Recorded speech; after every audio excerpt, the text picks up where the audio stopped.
Hello friends, welcome to our channel. আমাদের চ্যানেলে কিন্তু তোমাদের সবাইকে স্বাগত। তোমাদের বহু প্রতীক্ষিত যে কেপি কনস্টেবল সেটা কিন্তু বেরিয়ে গেছে, তোমরা কিন্তু সবাই জেনে গেছো এবং তার কিন্তু কিছু কিছু নিয়ম পরিবর্তন হয়েছে। তো অবশ্যই কিন্তু সব কিছু কিন্তু দেখে নাও। তার আগে যেটা বলবো যে দেখো, আমি কিন্তু তোমাদের একটা কথা বলেছিলাম অনেক দিন আগে, যদি বিশ্বাস না হয় অবশ্যই এর আগের একটা ভিডিওতে, এর আগের দেখবে এই ভিডিওর আগের আগের ভিডিওটা, মানে আমি একটা আরপিএফ কনস্টেবলের ভিডিও, তার আগের একটা ভিডিও দিয়েছিলাম যে তোমাদের কিন্তু প্রিলি পরীক্ষা কিন্তু হবে এবং সেটাই কিন্তু হলো।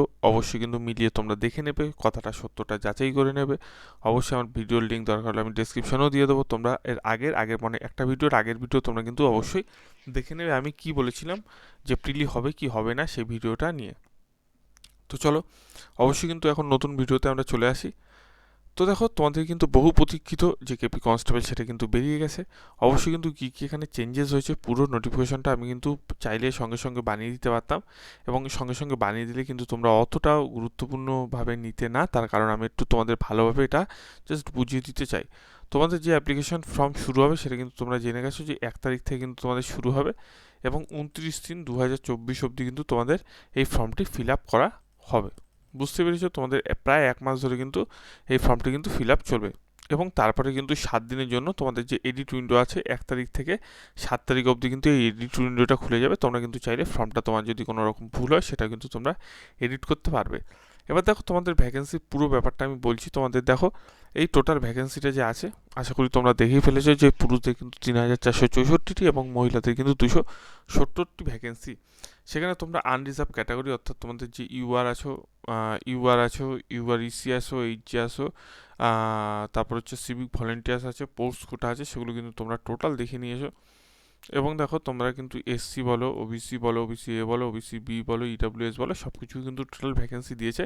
টোটাল কিন্তু 3464টি ভ্যাকেন্সি। এবার দেখো, নিচের দিকে আমরা কিন্তু চলে আসছি।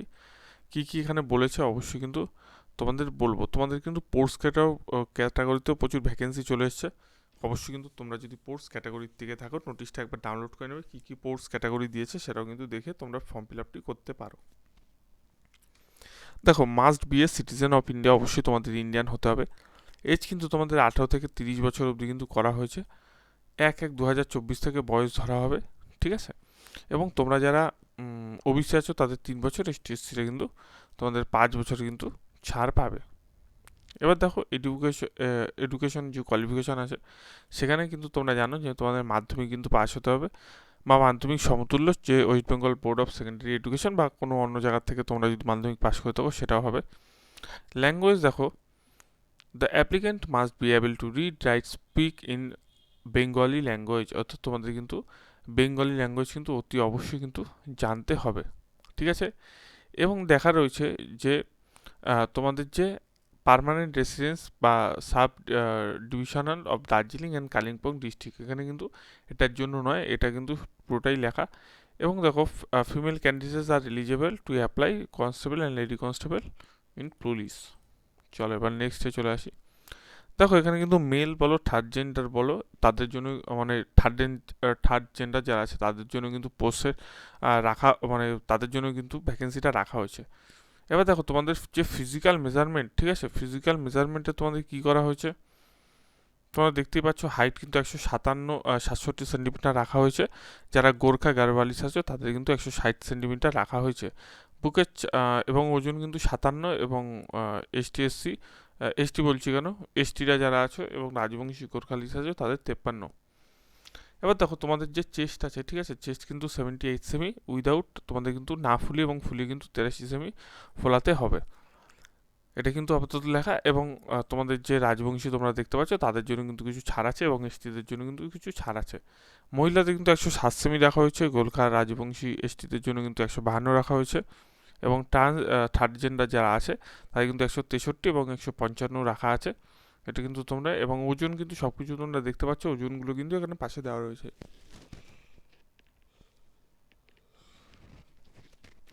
তাও দেখো, মেথড অফ রিক্রুটমেন্ট তোমরা দেখতেই পাচ্ছ। তোমাদের যারা যারা বলেছিল, বড় বড় যারা, যে সমস্ত ইউটিউবাররা যারা ভবিষ্যৎবাণী করে, তারা বলেছিল যে প্রিলিমিনারি এক্সামিনেশন হবে না, একটাই পরীক্ষা হবে।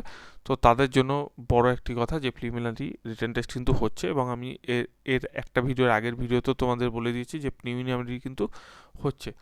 এবং দেখো তোমাদের ফিজিক্যাল মেজারমেন্ট টেস্ট অর্থাৎ PMT, physical efficiency test PET এবং ফাইনাল এক্সামিনেশন কিন্তু হবে, তারপর কিন্তু ইন্টারভিউ হবে। প্রিলিমিনারিতে 100 নম্বরের পরীক্ষা হবে, ঠিক আছে, এবং সময় থাকবে তোমরা সবাই জন্য 1 ঘন্টা কিন্তু সময় থাকে। জেনারেল তোমাদের যে জিকে থাকে, ঠিক আছে, জিকেতে কিন্তু 40 নাম্বার থাকবে, অঙ্কতে কিন্তু 30 নাম্বার থাকবে, রিজনিংয়ে কিন্তু তোমাদের 30 নাম্বার থাকবে, তোমরা কিন্তু 100তে পরীক্ষা হবে এবং নেগেটিভ মার্কিং আছে 1/4, মানে 4টা হলে 1 নম্বর কাটা যাবে। তারপর দেখো মেলদের জন্য কিন্তু তোমাদের 1600 মিটার দৌড় কিন্তু আছে 6 মিনিট 30 সেকেন্ডে। ফিমেলদের জন্য কিন্তু 800 মিটার আছে, 800 মিটার রান 4 মিনিটে। তোমাদের 4 মিনিট 30 সেকেন্ড দেওয়ার ফলে অনেকেই কিন্তু পাস করে যাচ্ছিলো, আপাতত সেটা বোর্ড থেকে 4 মিনিট করে দেওয়া হয়েছে। এবং যারা থার্ড জেন্ডার আছে তাদের কিন্তু 800 মিটার 3 মিনিট 30 সেকেন্ড কিন্তু করা হয়েছে। এবং দেখো যারা এক্স সার্ভিসম্যান আছে তাদের জন্য মেল কিন্তু 800 মিটার দৌড় 3 মিনিট 30 সেকেন্ডে, এবং ফিমেল এবং থার্ড জেন্ডার কিন্তু 800 মিটার 4 মিনিট 30 সেকেন্ডে। তারপর দেখো এখানে কিন্তু ফাইনাল এক্সামিনেশন যে হবে সেটা কিন্তু তোমাদের 85 নাম্বারে টোটাল কিন্তু হবে, তোমরা দেখতে পাচ্ছ। সেখানে কিন্তু তোমাদের জিকেতে কিন্তু 25 নাম্বার থাকছে, ইংরেজিতে কিন্তু 10 নাম্বার থাকছে তোমাদের, অঙ্কতে কিন্তু তোমাদের 25 নাম্বার থাকছে, রিজনিং কিন্তু তোমাদের 25 নাম্বার থাকছে। অর্থাৎ তোমাদের ভালো একটি পরীক্ষা সেটা কিন্তু হবে। এবং তারপরে কিন্তু তোমরা দেখতে পাচ্ছ যে 15 নম্বর কিন্তু তোমাদের ইন্টারভিউতে থাকছে, সেটাও কিন্তু তোমরা এখানে লিখে দিয়েছে। টোটাল এখানে সব কিছুই করা আছে। এবং দেখো তোমাদের যখন দৌড়বে সেখানে কিন্তু তোমাদের যে কার্ডটা, তোমাদের কিন্তু কাস্ট সার্টিফিকেট যাদের থাকবে তাদের কিন্তু অবশ্যই নিয়ে যেতে হবে। এবার দেখো কার কার কত টাকা, তোমরা যারা জেনারেল বা ইউআর ক্যান্ডিডেট আছো তাদের কিন্তু তোমাদের 150 টাকা লাগবে, প্রসেসিং ফি টোটাল কিন্তু 170 টাকা লাগবে। এবং এসসি এবং এসটিদের জন্য কিন্তু 20 টাকা করে কিন্তু লাগবে, শুধু প্রসেসিং ফিটা লাগবে। এখানে কিন্তু তোমাদের অল ক্যাটাগরি অর্থাৎ তোমাদের ইডাব্লিউএস বলো, ওবিসি বলো এবং ইউআর বলো, তাদের কিন্তু 150 প্লাস 20 170 টাকা করে কিন্তু তাদের লাগবে। তো টোটাল কিন্তু এগুলো হয়ে গেল। এবং তোমাদের যে অ্যাপ্লাই যেটা আছে তোমাদের কিন্তু West Bengal police recruitment board PRB.wb.gov.in কিন্তু তোমরা কিন্তু পেয়ে যাবে। টোটালটা কিন্তু এখানে কিন্তু লিখে দিয়েছে একদম, এবং ফটোর ক্ষেত্রেও কিন্তু বলে দিয়েছে যে তোমাদের কি কি ফরম্যাটে তোমাদের ফটো করতে হবে, এবং ফটো কিন্তু খুব সুন্দর করে তোমাদের আপলোড করতে হবে। এবং মানে তোমাদের যেন ব্যাকগ্রাউন্ড যেন সাদা হয়, এইগুলোই কিন্তু এখানে লেখা আছে, আর কিছুই না। যেন ফেসের মধ্যে ফেস মাস্ক না পরে এসব যেন পরে না থাকো, নর্মাল একদম সুন্দরভাবে যেরকম ফটো একটা হয়, তোমরা আশা করি বুঝতে পেরেছো কীরকম ফটো হয় একটা পাসপোর্ট সাইজের, সেরকম ফটো কিন্তু তোমাদের দিয়ে দেবে। আপাতত তোমাদের কিন্তু টোটালটাই বলে দিয়েছি। এবং তোমাদের কিন্তু যদি আরও কিছু তথ্য আসে অবশ্যই কিন্তু বলে দেবো, তোমাদের দরকারি জিনিসগুলো বলে দিচ্ছি। তো ভ্যাকেন্সি কিন্তু প্রচুর, অবশ্যই কিন্তু খাটতে হবে, প্রচণ্ড পরিমাণে খাটার জন্য কিন্তু অবশ্যই আমি আমার ক্লাসও শুরু করবো সামনেই। তো অবশ্যই চ্যানেলটি সাবস্ক্রাইব করে রাখো, পাশে থাকা বেল আইকনটি কিন্তু অতি অবশ্যই কিন্তু ক্লিক করে রাখো। সম্পূর্ণ ভিডিও দেখার জন্য কিন্তু অসংখ্য ধন্যবাদ।